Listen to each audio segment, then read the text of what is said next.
ياسينيا، ما هو جديد الوضعية الجوية خلال الساعات القادمة، وهل هناك نشرية خاصة نرتقبها من مصالح الدول؟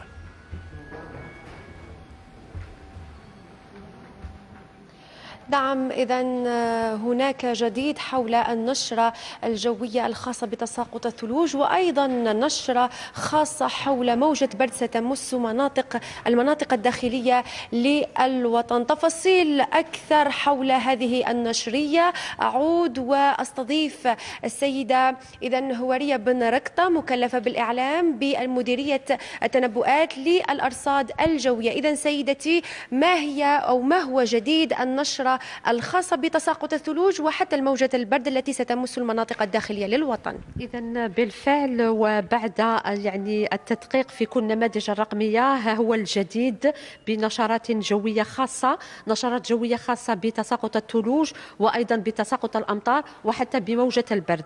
إذا فيما يخص تساقط الثلوج سوف تستمر على المرتفعات التي يزيد علوها عن 600 و 700 متر، هذا على المرتفعات الوسطى وكذا الشرقية للوطن.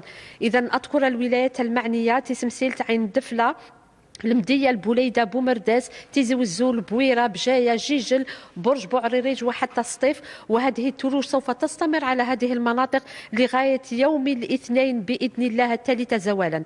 إذا فيما يخص سمك الثلوج قد نسجل حتى 10 إلى 20 سنتيمتر كسمك ثلوج على هذه المناطق.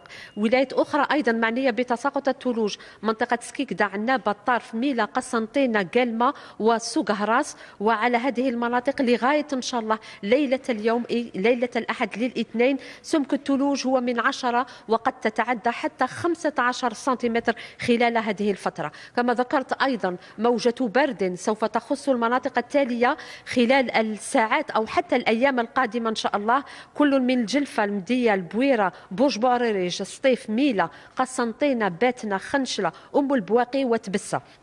على هذه المناطق درجة الحرارة القصوى راح تكون جد منخفضة، ما بين 4 إلى 6 درجات مئوية فقط.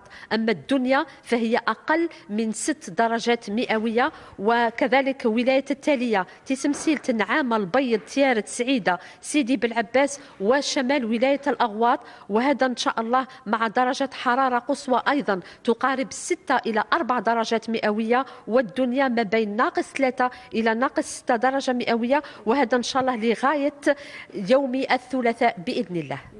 شكرا لك سيدتي على كل هذه التفاصيل. هذا ما لدينا اللحظة، والعودة إليكم. شكرا لك ياسينيا حسيني وضيفتك الكريمة، كنت معنا من مقر مصلحة الأرصاد الجوية. شكرا موصول أيضا